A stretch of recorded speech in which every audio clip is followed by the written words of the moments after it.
चलहि जोंक जल वक्र गति, यद्यपि सलिल समान। देख लो भैया कैकेयी की दशा देखो। राम जी ने बड़े सीधे सरल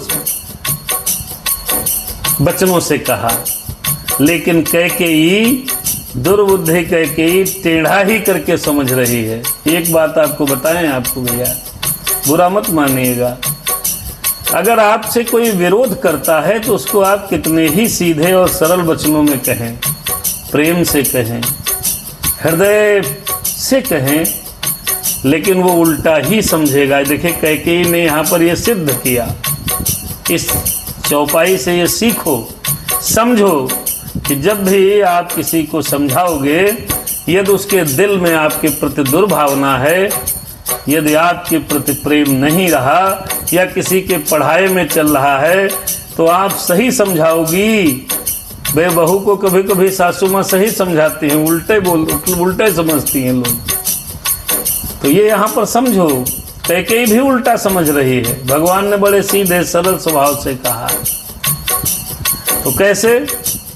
यद्यपि जल समान होता है, जैसे जल तालाब में समान है, लेकिन जोंक जो है उसमें टेढ़ी चलेगी, कभी सीधे जोंक को चलता नहीं पाओगे। आप देख लेना, तालाब में कभी आपको लीच मिल जाए, जोंक मिल जाए, चलहि जोंक जल वक्र गति, यद्यपि सलिल समान। तालाब में समान होता है जल, लेकिन जोंक ऐसे से चलती है, ऐसे से चलती है। ठीक उसी प्रकार भगवान श्री राम जी ने जल के समान साधारण बातें कही, लेकिन कैकेयी दुर्बुद्धि, विरोध रखने वाली कैकेयी को उल्टा समझ में आया, टेढ़ा मेढ़ा समझ में आया। राम अरे रहसे राने राम रुख पाई, रहसे राने राम रुख पाई। अब तो राम बन जाने तैयार हो गए। अरे बोले कपट स्नेहु जनाई, अरे कैकेयी बोली कुबरी की पढ़ाई।